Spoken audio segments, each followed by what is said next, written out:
masukkan ke dalam hati, otak mencerna, telinga membuka, mulut dibisukan terlebih dahulu. Ikhlas itu adalah tidak akan meningkat karena dipuji, dan tidak akan menurun kalau tetapi ikhlas itu akan senantiasa selalu meningkat tanpa dipuji dan tanpa dihina. Saya ikhlasnya sulit kan? Sulit. Ada orang yang giat bekerja karena gajinya 4, saya yakin di sini semuanya gajinya 4, tengah 4 ke karoma.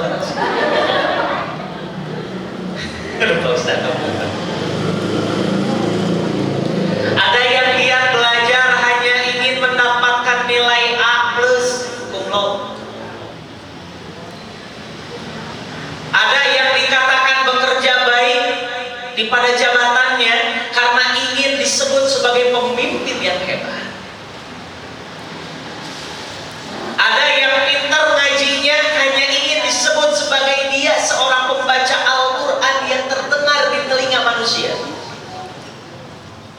Bahkan ada seorang dai yang berdakwah karena dia ingin disebut sebagai dai bisa jadi 2 juta umat. Punten.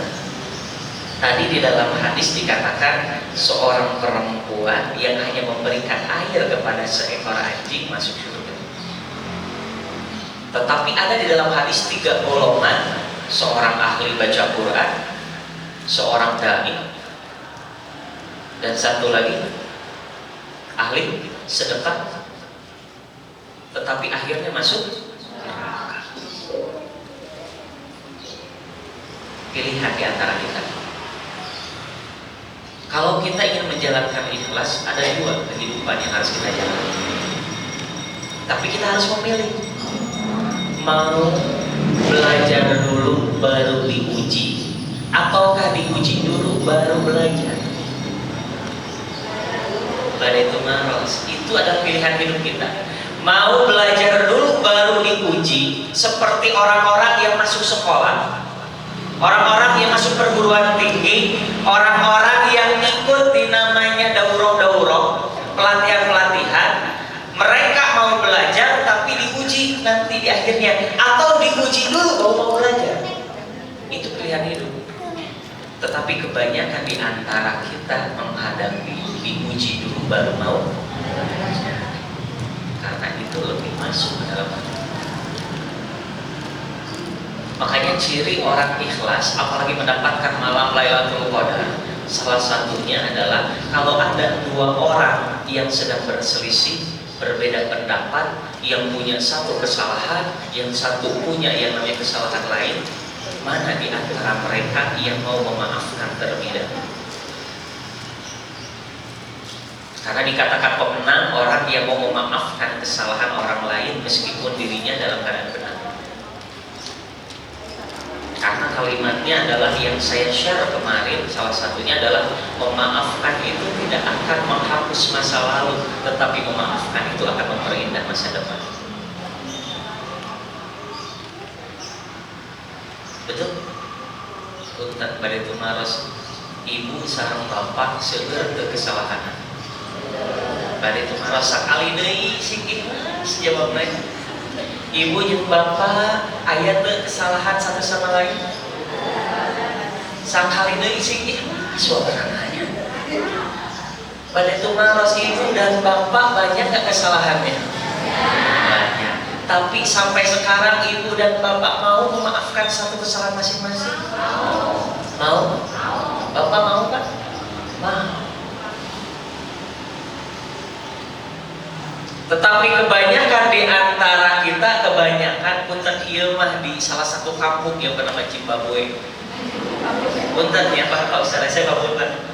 Biasanya harus minal aidin ya Pak.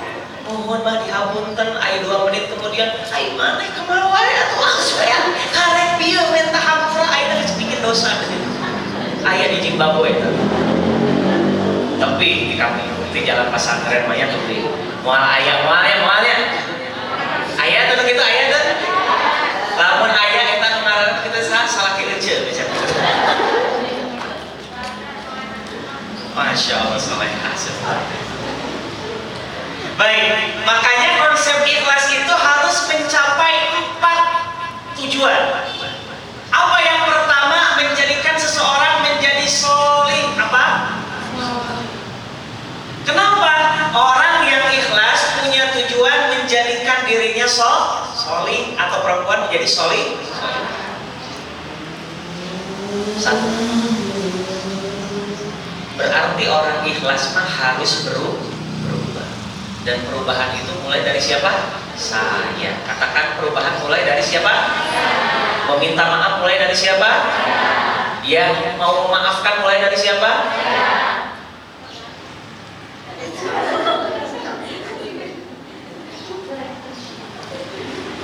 Dapur.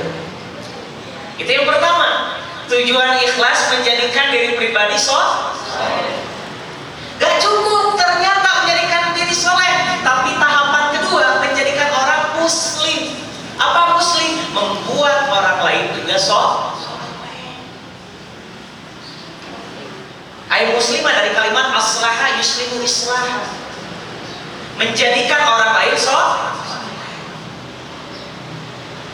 Yang jadi pertanyaan, bapak menikah kepada ibu dulu menjadikan istrinya yang solehah bukan? Iya. Sebaliknya, ibu ketika menikah dengan bapak mau menjadikan diri pribadi minimal solehah dan mau menjadikan suami juga soleh. Itu disebutnya muslim.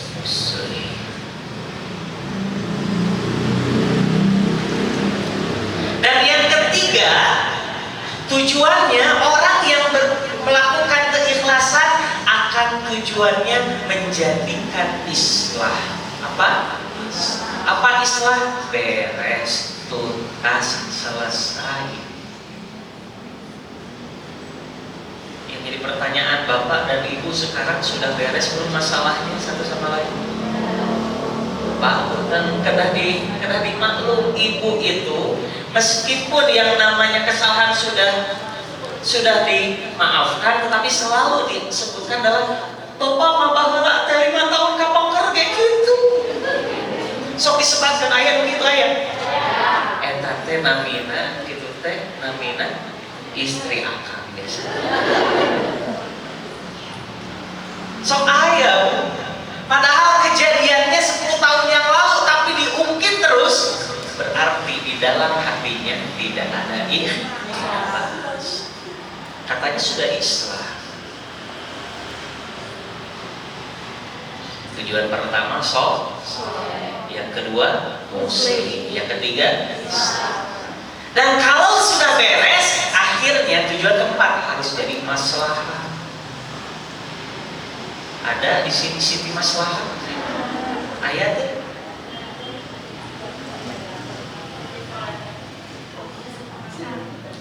Ada di sini namanya Siti Kusmati. Ada.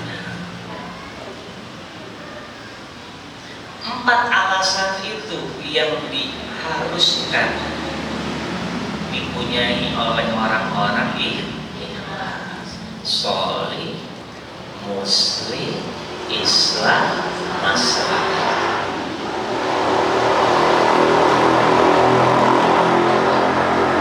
Makanya cari pasangan itu sekaligus mencari sahabat, biar selalu membarengi kita di dalam keikhlasan. Makanya sahabat itu diibaratkan seperti mata dan tangan. Ketika mata menangis, tangan ini yang mengusap. Ketika tangan ini terluka, mata ini yang mencucurkan air mata. Makanya nyari sahabat bukan hanya yang ingin membersamai kita di dalam canda dan tawa, di dalam kebahagiaan, tetapi carilah seorang sahabat yang mau menemani di dalam luka dan sedih.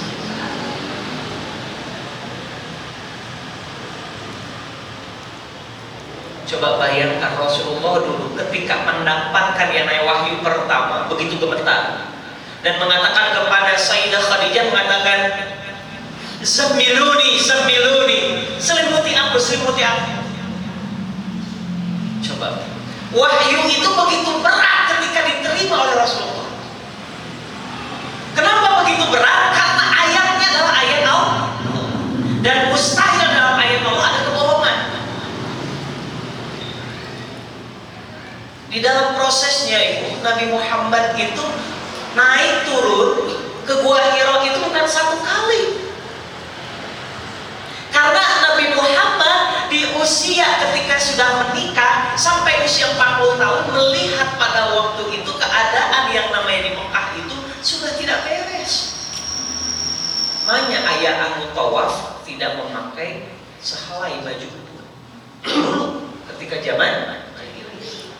Dan di samping-samping Ka'bah ada yang disebut dengan yang namanya berhala. Salah satunya ada Lata, Manat, dan Uzza. Ini pertanyaan. Kalau seseorang ibadah sudah tidak memakai yang namanya atribut dan menutupi auratnya, apalagi di depan umum, punten, rusak ibadahnya. Dan Rasulullah itu pernah sampai naik turun ke Gua Hira dan turunlah satu ayat yang disebut dengan surat Al-Alaq. Masih ingat kita baca suratnya? A'udzu billahi minasyaitonir rajim. Bismillahirrahmanirrahim. Iqra bismi rabbikal ladzi khalaq. Khalaqal insana min 'alaq. Iqra wa rabbukal akram. Alladzi 'allama bil qalam. 'allamal insana ma lam ya'lam. Iqra, baca. Punten yang jadi pertanyaan untuk kita. Kita suka nggak membaca adat kebiasaan suami kita? Bapak suka nggak membaca kebiasaan adat dan kebiasaan istri kita? Kita pernah belum membaca kebiasaan teman-teman kita? Kita pernah membaca belum kebiasaan diri kita? Yang jadi pertanyaan, seberapa teliti kita membaca hati kita? Punten panitia sampai jam berapa saya? Jam 12? Masya Allah, sebenarnya jadwal makan mungkin jam 11.15. Terkorupsi, hati-hati. Ya opor di situ isi. Insya Allah. Di jadwal kalau di jam 11.15 ya. Baru saya tanya habis lepas ya. 11.15, ibu kan datang jam 12. Insya Allah. Oh, Masya Allah, saya husnudon rindu terhadap kajian ilmu. Kenal husnudonnya? Laras tak bisa lepas husnudon? Iya, Masya Allah. Aduh, Pak Ustaz, apa ten abrimun? Masya Allah. Sampai mana tuh hilang ya? Assalamualaikum. Apa yang terjadi? Sedalam mana kita membaca hati? Nah, kalau orang ikhlas tahu hati itu ada 4 istilah. Kata ulama-ulama tazkiyatun nafs bahwasanya hati ini disebut hati yang paling rendah disebut dengan istilah sodrun. Kalau yang masih ingat dulu di tazkiyatun nafs pertama, kalau dibuka catatan pertama adalah saya mau flashback lagi. Hati itu disebut dengan istilah sodrun. Apa sodrun itu? Tingkatan hati seseorang yang sudah taat beribadah, tetapi taat ibadahnya masih perlu diingatkan oleh orang lain. Sok aya nih, sok aya bu anu curhat ka abdi dengan istilah seperti di Pak Ustaz, abdi bade curhat, da ieu mah sanes gibah, da ieu kenyataan. Nah gitu. Da Pak Ustaz emang kenyataan sanes gibah. So ayat sekali lagi kata para ulama, kenyataan yang diobrolkan di belakang orang lain disebut ghibah. Kalaupun keburukannya atau ibaratkan bukan kenyataannya disebut fitnah. Yang pilih mana, pada ghibah pada fitnah? Tapi ghibah kenyataan Pak Ustaz. Sok aya we. Gitu saja. Curhat gitu. Seolah-olah Bapak Felian ini gak punya masalah, loba aku masalah. Masya Allah. Tapi kata Imam Syafi'i mengatakan sehebat-hebatnya manusia, dia bisa menyembunyikan permasalahan. Kebagiannya dibagi, urang mah masalah kita ditulis di status. Nah, nya can uih wae. Jam 12 umi tadi cek api mah muka Quran tuh ayo mah muka padahal muka Al-Quran mayar tuh ayo muka punten Facebook, Instagram muka tuh bayar tuh pakai kuota tuh nah ambet pilih yang mayar daripada tuh mayar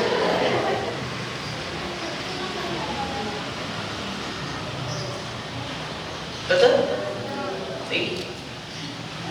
Punten yang jadi pertanyaan, aina raka mahal atau murah? Mahal. Punten, zina mahal nggak? Mahal, harus bayar betul. Korupsi mahal nggak? Mahal. Tapi surga lebih mahal karena kenapa? Yang jadi pertaruhannya adalah kamu mengorbankan yang namanya kebahagiaanmu untuk kebahagiaan yang abadi. Makanya kembali lagi di dalam kisahnya Nabi Muhammad naik turun ke Gua Hiro. Yang pernah ke Gua Hiro, yang pernah naik tahu kan begitu tingginya ada sekitar 1,5 kilo betul? Ya, naik buka ukur naik turun. Dulu mah nggak ada tangga kayak sekarang. Tetapi Sayyidah Khadijah inilah yang begitu dan keikhlasannya mengatakan seperti ini. Ada apa wahai suami? Coba, kalau laki-laki ketika punya masalah curhat ke perempuan, ya bukan di komporan. Karena yang namanya api akan padam dengan air. Lamun api dengan api bakal ngegedean mah. Sampai mengatakan seperti ada apa suami? Tidak berbicara Rasulullah sampai menggigil. Bahkan sampai dikatakan punten. Nabi kita karena begitu berani menerima wahyu sampai disebut orang seperti itu. Tapi apa jawaban Sayyidah Khadijah? Kamu orang baik. Kamu al-amin.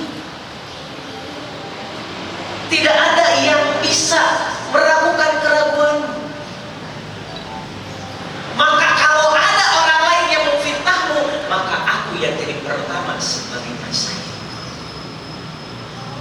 Urang lamun ayat salaki kerjurakan biasa mah bapak tadi fitnah itu mana orang lawan sekalian sok itu tadi kan tenang aku karena keikhlasan berawal dari kesabaran. Maka tadi kembalikan lagi tingkatan hati kita kalau sadar masih perlu bantuan atau bimbingan orang lain disebut dengan istilah ada tingkatan hati yang naik selanjutnya disebut dengan istilah qalbu. Hati-hati, bukan manajemen qalbu tapi manajemen qalbu. Pakai kaf beda artinya. Kalau pakai kaf jangan tergopoh. Ya, kalau qalbu. Nah, apa tingkatan hati yang disebut dengan qalbu? Tingkatan hati seorang hamba yang sudah taat beribadah, tapi taat ibadahnya masih dipengaruhi oleh unsur dunia.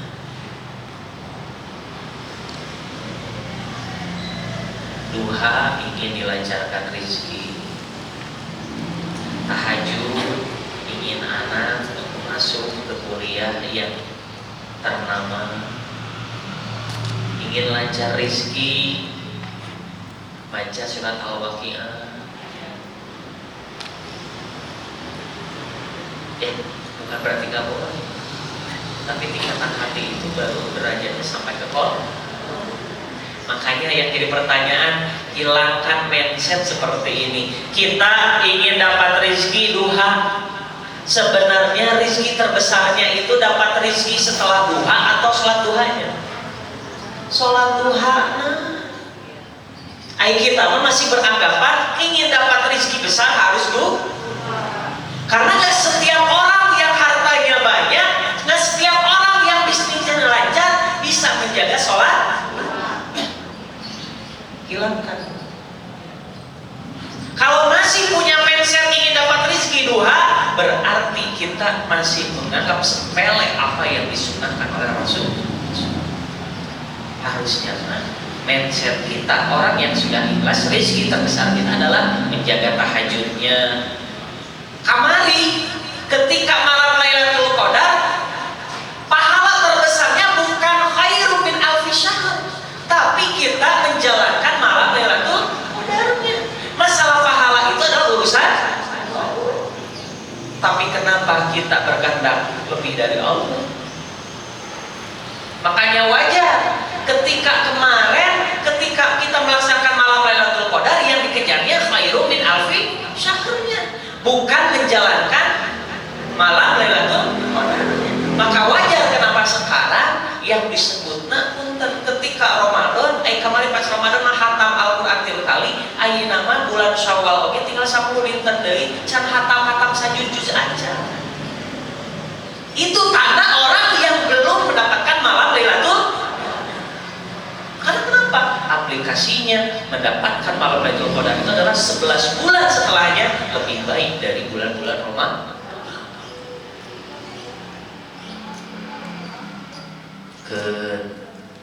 Ada yang sudah tamat nyawalan? Ada yang belum tamat? Gak apa-apa. Ya. Atau kumaha, Pak? Saya itu diundang open house 30 hari. Ayo kamari dietna sabulan jeduk, ayeuna naikna 2 poe naik 18 kilo. Masya Allah. Atuh da opor mah, kupat mah, aduh. Bule mah beda-beda. Kebule mah wajar. Hati-hati, 1 bulan dikorbankan hanya dengan 1 Allahu Akbar, Allahu Akbar. Padahal nebel lebaran masjid kosong. Betul? Itulah. Allah hanya ketemuan dengan kalimat apa? Hayya 'alas shalah. Kalau bahasanya kita diartikan kan bahasa Arab itu, berbisa Arab itu satu kata mempunyai 13 makna. Itu minimal. Satu kata mempunyai 13 makna. Itu bahasa Al-Quran. Minimal kata lisan Arab. Kalau kita artikan hayal sorten, Allah mau mengajak kita untuk yuk mau nggak ketemuan sama Allah. Yang jadi pertanyaan, ibu punya artis kesukaan atau favorit, diajak ketemu, mayar oke naik deh. Mau kebanyakan. Sampai beli tiket VIP atau VVIP. Ini yang ngajak ketemuan siapa? Yang ngajak ketemuan adalah pemilik kita. Tetapi hayya 'alas shalah, oke Allah kerja. Oke Allah kerja dengan bakso. Ketika hayya 'alas shalah ayo beli, pilih mana? Pilih mana? Lamun ibu jeung bapak ya tuju depan ayah ada bapak tuju nonton bola, saran saya adalah langsung matikan TV-nya dan mengatakan bapak pilih bola apa pilih mama? Insya Allah pilih mana? Bola. Betul? Ayo bola mah 1 kali 2 kali 45 aya sholat sabarang teh. Gitu. Tapi anggar bro. Fawailul lil musallin. Udah jelas ya ayatnya. Alladzina hum an sholatihim sahun.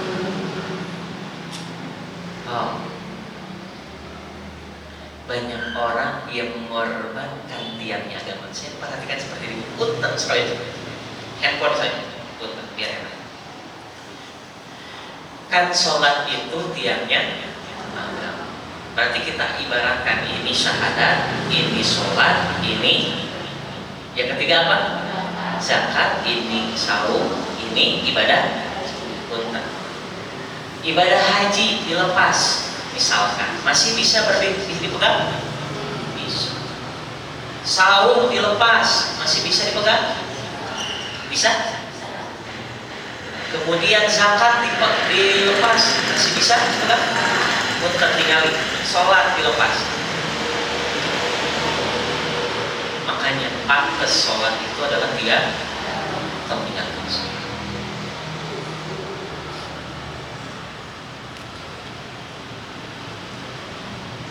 Gak jauh-jauh ingin lancar rezeki, jaga. Ingin beres masalah, punten. Apakah ada yang namanya punten ibadah haji kalau tidak punya uang sama sekali, maka kalimatnya kita tidak mesti ibadah karena toko harta tidak ada. Saum kalau sakit, maka kita tidak ada kewajiban untuk zakat. Kalau kita mustahil zakat, bahkan kita yang harus di zakat. Tapi sholat, yang sakit tetap sholat. Presiden tetap, gubernur tetap. Kecuali beda lagi kalau yang sudah dicabut akal sehat, itu udah beda lagi. Semua kewajiban sudah tidak ada. Punya hutang, sholat. Punya masalah sama suami, sholat. Punya masalah sama tetangga, sholat. Punya masalah apapun, sholat. Karena tiangnya agama adalah itu yang kedua tadi, ya.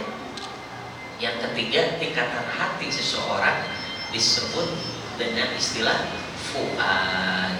Apa? Apa tingkatan hati fu'ad itu? Tingkatan hati seorang hamba yang sudah taat beribadah, tapi taat ibadahnya mengharapkan ridho. Jadi duha we kudu mengharapkan rezeki deh. Karena kalau Allah sudah ridho, rezeki dikasih kan? Rezeki itu tidak akan pernah tertukar dan sudah tertata. Bahkan Allah lebihkan. Tapi kita terlalu menganggap rezeki itu terlalu sempit. Rezeki itu adalah berhubungan dengan materi. Punten, selama ini ibu menganggap suami ibu rezeki bukan? Betul? Beras? Nah, mau bicarakan lagi. Punten, berapa kali nyebut panggilan suaminya itu bebek seberapa kali? Punten, apakah setiap hari panggilannya terus sayang? Enggak? Ya Allah, kumahan suami pada itu. Makanya saya suka sarankan panggilannya sekarang bu, punten barudak ayeuna wae di sosial media saya baca ternyata panggilan sama pacarnya saja punten alhamdulillah. Yung pacarna panggilan ayah jeung buyah ada.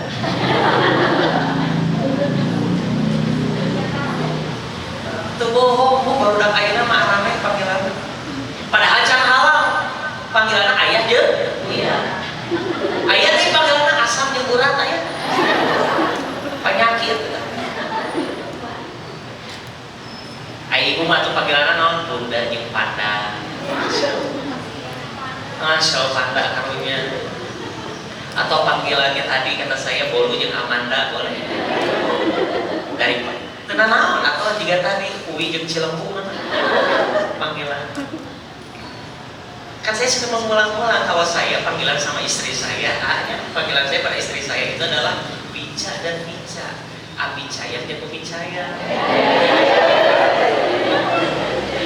Nah hanya berlaku di keluarga saya saja, Bu. Bica, Bica, Abicaya dan Pemicaya. Atau mau panggilannya berdasarkan akhir zaman, Ya'juj dan Ma'juj. Maka wae eta mah ibu bari akhir zaman mah. Bari panggilan Malik jeung Ridwan mah. Ya gitu. Bebas. Makanya yang mengucapkan Bica dan Bica, Abicaya dan Umicaya enggak bakal masuk surga, masuk neraka surga. Karena Abicaya Umicaya lebar neraka surga.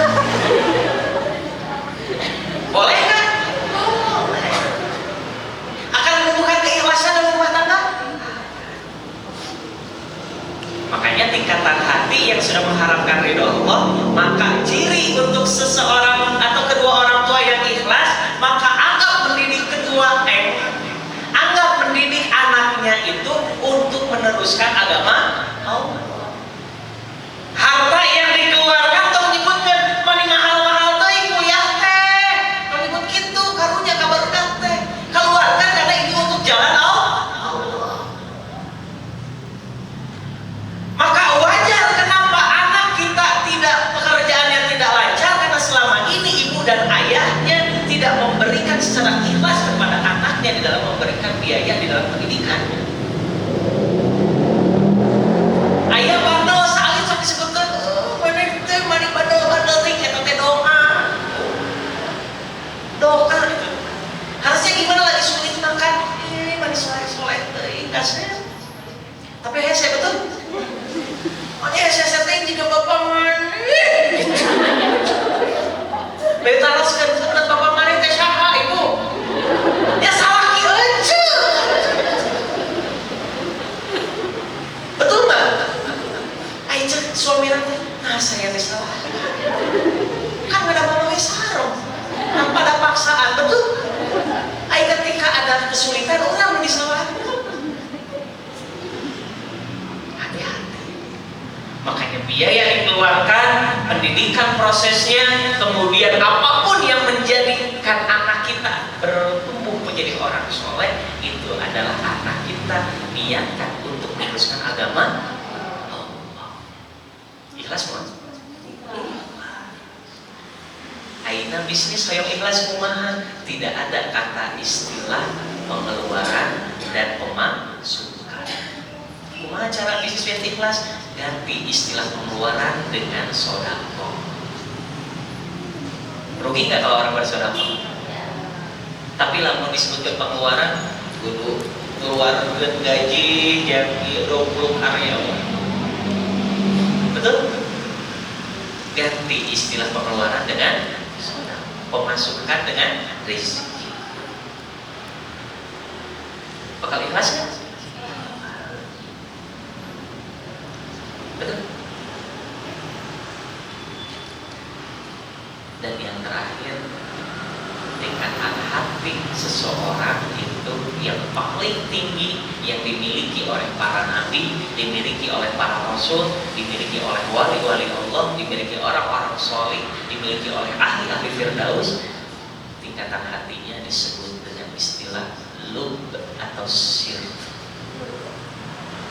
Bisa jadi love itu dari kata istilah lub. Apa ciri orang yang tingkatan hatinya sudah lub atau sir? Tingkatan hati yang hatinya sudah langsung digerakkan. Indah kalau hati sudah digerakkan.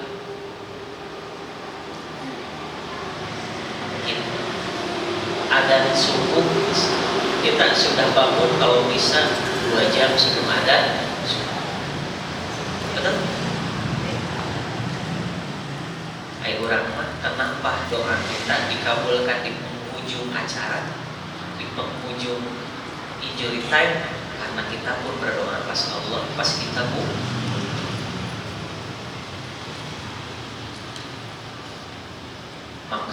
jangan mudah baperan orang yang ikhlas, tapi hendaklah sering ambil peran.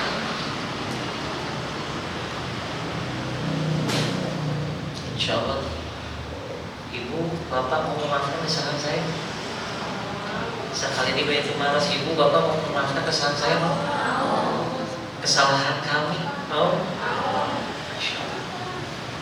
Ciri penghuni surga, di dalam hadis dikatakan bukan, ternyata salah satu ciri penghuni surga adalah dia yang selalu memaafkan kesalahan orang lain sebelum ia tidur.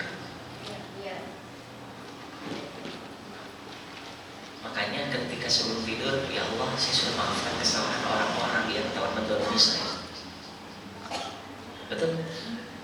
Ayo masuk surga hoyong tapi nggak maafkan Allah. Kalau merasa sedekah kita masih kurang, sholat sunnah kita jarang, kemudian sholat wajib kita masih nggak tepat waktu, kalau ke masjid saja hanya sisa-sisa waktu, kalau yang namanya berbuat kebaikan saja masih harus disuruh, minimal maafkan kesalahan orang-orang sebelum kita tidur. Insya Allah itu ciri orang yang dijamin oleh Allah masuk surga. Mungkin hanya itu. Ada waktu 5 menit lagi sebelum saya akhir. Pak Ustaz Hapunten, Masya Allah. Insya Allah dalam kajian saya mau on time yang 11:15 sebelum diakhiri, karena tadi abi itu sanggup ya ngambil lidir opor ya. Insya Allah. Akhir lidir ngumpulnya tentang Insya Allah. Itu lapar tapi biasa kan dibungkus makanan. Teh merah tapi anggap beri namanya. Mantan teh merah. Tadi mah cerita hati tadi. Baik, sebelum kita akhiri, tadi ada yang berpesan juga, kita doakan dari salah satu jemaah kita, Haji Khalis Faisal Ahidarus bin Haji Dede S. Mutakin. Mudah-mudahan kita doakan yang sudah masuk 40 harinya, mudah-mudahan beliau diterima iman Islam dan ihsannya, dilapangkan kuburannya, mudah-mudahan ditempatkan bersama-sama orang saleh, dan mudah-mudahan dimasukkan ke dalam surga firdausnya Allah. Dan mudah-mudahan kita yang berdoa juga mudah-mudahan sama apa yang kita doakan, apa yang kita panjatkan, dan apa yang kita hadiahkan kepada beliau mudah-mudahan kembali lagi kepada kita. Amin ya rabbal alamin. A'udzubillahi minasyaitonir rajim. Bismillahirrahmanirrahim. Allahumma ighfir lahu warhamhu wa'afihi wa'fu anhu wa'afil nuzul wasi'man khalaq. Allahumma ighfir li hayyina wa mayyitina wa sabirina wa rusana wa syahidina wa ghaibina. Allahumma anta rabbuka wa anta khalaqtaha wa anta razaqtaha wa anta qabbataha wa ta'ala sirraha wa laniyataha jin sufan faghfir laha ala hadiyah nas'aluka al-ijabah bi barakati ummul kitab. Al-Fatihah. A'udzu billahi minasyaitonir rajim. Bismillahirrahmanirrahim. Alhamdulillahi rabbil alamin arrahmanir rahim maliki yaumiddin. Iyyaka na'budu wa iyyaka nasta'in. Ihdinas siratal mustaqim siratal ladzina an'amta 'alaihim ghairil maghdubi 'alaihim waladdallin. Dan mudah-mudahan keluarga yang ditinggalkannya diberikan kesabaran, ketabahan, dan insyaallah keluarga yang ditinggalkannya pun mudah-mudahan kita termasuk di dalamnya, berada di dalam husnul khatimah. Mungkin Pak Ustaz sama Pak Ustaz berdoa. Sebelum kita akhiri, pada kita berdoa kepada Allah Subhanahu wa Ta'ala. Doanya tekbir. Kita tunjukkan pandangan kita. Salah satu adab di dalam berdoa kita beristighfar kepada Allah Subhanahu wa Ta'ala, dan mudah-mudahan di majelis Darul Ilmi ini salah satu tempat diijabah doa dan ketika kita berada di majelis ilmu, dan mudah-mudahan berada di majelis Darul Ilmi ini. Amin. Kita beristighfar kepada Allah Subhanahu wa Ta'ala. Astaghfirullahaladzim alladzi la ilaha illa huwal hayyul qayyum wa atubu ilaih. Astaghfirullahaladzim alladzi la ilaha illa huwal hayyul qayyum wa atubu ilaih. Astaghfirullahaladzim alladzi la ilaha illa huwal hayyul qayyum wa atubu ilaih. Amin ya Allah ya rabbal alamin. Allahumma shalli ala sayyidina Muhammad salatan tunjina biha min jami'il ahwal wal afat wa taqdilana biha min jami'il hajat wa tutahhiruna biha min jami'is sayyi'at wa tarfa'una biha 'indaka 'ala darajat wa tuballighuna biha aqsal ghayat min jami'il khairat fil hayati ba'dal mamat wa'tasimu bihablillah wa'tasimu bihablillah wa'tasimu bihablillah innal ladzina yubayyi'unaka innama yubayyi'una Allah yadullahi fawqa aydihim faman nakatha fa innama yanqudhu ala nafsihi wa man awfa bima ahada 'alaihi Allah fasayu'tihi ajran 'azima ya wadud ya wadud ya wadud ya dzal 'arsyil majid ya fa'alu lima yurid nas'aluka bi nuri wajhika alladzi ma la kana arkana 'arsyika wa bi qudratika allati wasi'ta kulla syai'in rahmatan wa 'ilman ya mughithu aghithna aghithna aghithna fa akrimna minal fahmi wal hifdhi hatta nahfadha kulla ma sami'nahu minal Qur'an ilahana akrimna bi rizqin halalin min haitsu la nahtasib rabbana la tuzigh qulubana ba'da idh hadaytana wa hab lana min ladunka rahmah innaka antal wahhab rabbi ij'alna muqimas shalah wa min dhurriyyatina rabbana wa taqabbal du'a la ilaha illa anta subhanaka inna kunna minadh dhalimin la ilaha illa anta subhanaka inna kunna minadh dhalimin la ilaha illa anta subhanaka inna kunna minadh dhalimin rabbana atina fid dunya hasanah wa fil akhirati hasanah wa qina adzabannar subhanaka rabbika rabbil izzati amma yasifun wassalamun alal mursalin walhamdulillahi rabbil alamin al-hadiniyah nas'aluka al-ijabah bil barakatuh kitab al-fatihah a'udzu billahi minasy syaithanir rajim bismillahirrahmanirrahim alhamdulillahi rabbil alamin arrahmanir rahim maliki yaumiddin iyyaka na'budu wa iyyaka nasta'in ihdinas siratal mustaqim siratal ladzina an'amta 'alaihim ghairil maghdubi 'alaihim. Jazakumullah khairan. Mohon maaf atas kekurangannya, yang lebihnya dari Allah, yang kurang ini saya pribadi. Wabillahi taufiq wal hidayah. Wassalamualaikum warahmatullahi wabarakatuh.